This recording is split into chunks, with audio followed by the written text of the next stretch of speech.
반갑습니다. 대한민국 여성분들에게 올바른 연애, 세련된 연애를 알려드리고 있는 연월TV의 마스터 세이지입니다. 오늘은 여러분이 이런 말을 하면은 남자분들이 여러분을 쉽게 본다에 대해서 무엇이 있나 제가 차근차근 알려드릴 건데요.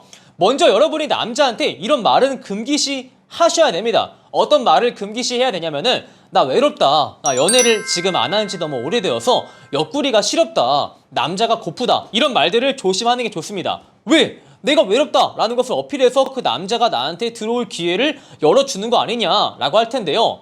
일반적으로 남자가 여성의 외롭다 라는 말을 들으면 아닌 분들도 있겠지만 오해를 하기 마련이에요. 아, 지금 얘가 외로운 상태니까 내가 섣부르게 고백을 해도, 내가 빨리 고백을 해도 그 여자가 잘 받아주겠구나, 이렇게 해서 여러분은 쉽게 생각을 하는 경향이 커져요. 남자분들은 진짜 외로우면은 아무 여자가 들어와서 고백을 할지라도 받아주는 분들이 많이 계시거든요. 여러분이 그런 상태가 아니라면은 남자한테 외롭다, 나 연애를 안 해서 옆구리가 시렵다, 남자가 고프다 라는 말은 거의 절대 금기시 하셔야 됩니다. 내가 죽어도 나 외롭다 라는 말을 해야 된다면은 외롭다 라는 말을 하되 이런 이미지를 반드시 같이 어필을 해주세요. 어떻게 이미지를 같이 어필을 해야 되냐면은 내가 외롭지만 남자를 보는 눈이 조금 까다로워서 한동안 내가 연애를 오래 쉬었다, 썸을 많이 탔지만 연애로 이어진 경우가 많지 않았다, 남자가 이런 실수를 하면은 내가 정내미가 털려버린다, 이렇게 같이 어필을 해줘야지만 남자분들이 여러분을 쉽게 해석을 하지 않습니다. 괜히 내가 외롭다 해버리면은 이상한 남자만 꼬일 수도 있고요. 남자분이 여러분을 만난 횟수가 얼마 되지 않았지만 섣부르게 고백을 해서 더 사이가 어색해질 수도 있거든요. 우리가 사귀기 전에 썸을 탄다 라고 이야기하죠.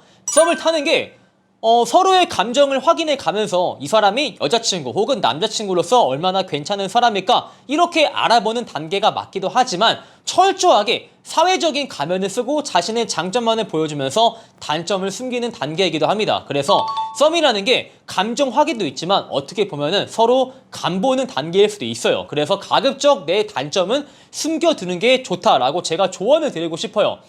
더 이상 이 사회의 인간관계가 솔직함만으로 이어지기가 어렵거든요. 그리고 여러분의 불행했던 과거의 연애사, 그리고 내가 남자한테 차였다, 나 항상 안 좋은 남자만 걸렸다, 이런 말들을 굳이 하지 않는 게 좋아요. 여러분이 그런 말을 하면은 앞에 있는 남자가 일단 공감하는 척을 할 겁니다. 아, 정말 힘들었겠다, 어떡해, 내가 위로해줄게 라고 공감하는 척을 하겠지만 인간 사회에서 생각보다 이것이 가장 무섭게 작용을 합니다. 무엇이냐? 이거예요. 색안경입니다.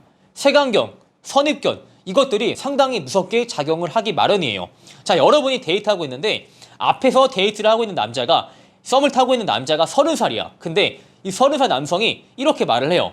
사실 나 그동안 한 번도 연애를 하지 않았어요 라는 말을 했을 때 여러분은 그 말을 듣고 거의 열이면 아홉 이렇게 생각을 해버립니다. 이 남자가 30살인데 연애를 한 번도 안 해봤다고? 와, 정말 순수하구나 라는 게 아니라, 이 남자가 30살인데 연애를 한 번도 안 해봤으면은 여성을 다루는 능력이나 여성을 리드하는 기술이 상당히 부족하겠구나 라고 생각을 일단 하기 마련인데, 그 남자가 사소한 실수를 할 때마다 아, 얘가 이러니까 30살 먹고 연애 못했지, 얘가 이러니까 여자를 리드하지 못하지, 얘가 이러니까 연애 경험이 없지, 이렇게 여러분 또한 선입견과 색안경을 끼고 그 남자를 해석을 하기 마련이에요. 근데 여러분이 과거에 차였다, 이상한 남자만 걸렸다, 이렇게 말을 해버리면은 그게 감정적인 동정심을 유발할 수는 있어도 여러분의 이미지가 좋아지는 건 절대 아닙니다. 그래서 여러분이 사소한 실수를 하면은 그 남자분 또한 선입견을 가지고 보기 때문에 아, 얘가 이러니까 남자한테 차였지, 얘가 맨날 이러니까 이렇게 행동을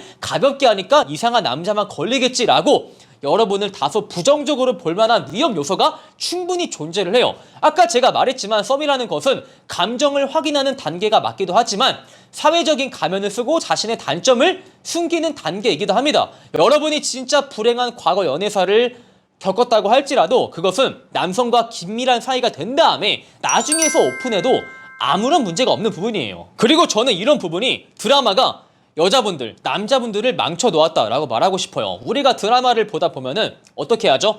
남자 주인공이 가게에 가서 이쁜 장미 꽃다발을 삽니다. 이쁜 장미 꽃다발을 산 다음에 어떻게 하죠?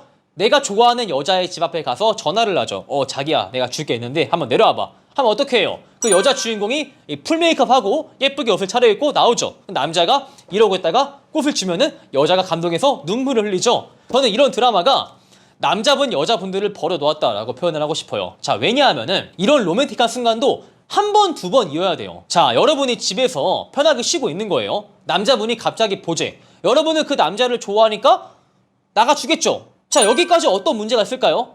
미리 약속을 잡지도 않고 내가 그냥 항상 부를 때마다 여러분이 와, 이 남자가 날 부르네? 하고 달려나가주면은 과연 여러분이 쉬워 보이지 않을까요? 여러분만 하더라도 만나기 어려운 친구가 있어요. 얘가 진짜 일이 바쁘고 사회적인 가치가 매우 뛰어나서 만나기 어려운 친구야. 반면에 이 백수야. 항상 부르면 나와. 여러분은 사회적인 가치가 뛰어나서 만나기 어려운 친구랑 약속을 조율할 때 내가 이 친구를 만나기 위해서 어느 정도 희생을 할 겁니다. 왜? 만나기 어려운 친구니까. 근데 반대로 항상 부르면 나오는 백수인 친구는 여러분의 시간을 희생하려는 태도가 잘 안 보일 거예요. 본인부터 솔직해지면은 이게 어떤 문제가 있는지 알 수가 있어요. 그 남자가 부를 때마다 여러분이 항상 좋아서 나가주면은 남성분은 여러분을 가볍게 여기게 되고 항상 자기가 유리한 시간대에 여러분을 불러내기 마련입니다. 만남이라는 것은 우리가 사전에 약속을 잡고 나서 누구는 언제가 편하고 얘는 언제가 편하고 이렇게 조율을 해야 되고요. 얘는 어디가 편하고 얘는 어디가 편하고 이것 또한 조율을 해야 되고요. 얘는 무엇을 하고 싶고 얘는 무엇을 하고 싶고 이렇게 조율을 다 완벽히 거친 끝에 만남을 잡는 게 기본적인 상식적인 범위입니다. 근데 항상 부를 때마다 뛰어나온다는 것은 여러분의 가치가 깎이는 현상이에요. 남자분은 더욱더 자신의 시간을 쓰지 않고 자신이 편할 때에 여러분을 부르려는 이기적인 태도를 보여줄 겁니다. 절대 금기시하셔야 돼요. 그리고 여러분이 정말 좋아하는 남자, 이 사귀고 있는 남자한테 이런 것은 괜찮지만 여러분이 썸을 탈 때 이것은 조금 조심하셔야 돼요. 무엇이냐? 나 어때? 나 오늘 이렇게 입으니까 예쁜 것 같지 않아? 내가 오늘 이런 식당을 예약했는데 내가 조금 달라 보이지 않아? 이렇게 호감을 갈구하고 그 남자가 나를 좋아하는지 좋아하지 않는지 지속적으로 확인을 받으려는 태도가 자칫하면은 갑과 을의 관계에서 여러분의 을의 관계를 선점을 하게 됩니다. 왜냐하면은 그 남자 또한 여러분한테 나 어때 나 어때 이런 식으로 자신의 호감을 갈구한다면은 아무런 문제가 없지만 남성은 여러분에 대한 호감을 확인받으려고 하지 않지만 여러분만 일방적으로 확인을 하려고 한다면은 이것은 누가 봐도 그 여자가 나를 조금 더 좋아한다 라는 확신을 그 남자한테 심어주기 마련인데요. 근데 남자분들은 어디서 의욕을 불태우냐? 내가 조금 더 투자를 해야 그 여자가 나를 좋아하겠다 라는 생각이 있을 때 그 여자를 위해서 의욕을 불태웁니다. 근데 내가 이렇게 투자를 하지 않아도 여자가 나를 여전히 좋아해주겠다 라는 확신이 서는 순간 의욕이 완전히 꺼져버려요. 이 사랑의 온도에서 남녀의 차이는 명확히 알아야 돼요. 확실히 여자분들은 사랑의 온도가 서서히 오르지만 남자분들은 사랑의 온도가 확 오르게 되어 있습니다. 근데 문제는 오르는 것 빠르지만 내려가는 것 또한 여자분들보다 훨씬 빨라요. 그래서 이 연애에서 발생하는 남녀의 연애 온도 차이를 반드시 이해를 해야 됩니다. 그래서 여러분이 너가 나를 좋아하는 것보다 내가 너를 조금 더 좋아하고 있다 라는 이미지를 어필하는 게 결코 여러분한테 유리한 입장을 가져올 수 없는 거예요. 그래서 지속적으로 호감을 갈구하고 호감을 확인받으려고 하지 마세요. 물론 남자분이 그런다면 여러분이 해도 아무런 문제는 없습니다. 자, 이렇게 해서 여러분이 이런 말을 하면 그 남자가 여러분을 쉽게 본다. 무엇이나 제가 알려드렸습니다. 오늘 제 영상이 마음에 드시는 분들은 연호TV가 앞으로 쭉쭉 성장할 수 있게 좋아요와 구독을 한 번씩 부탁을 드리겠습니다. 안녕!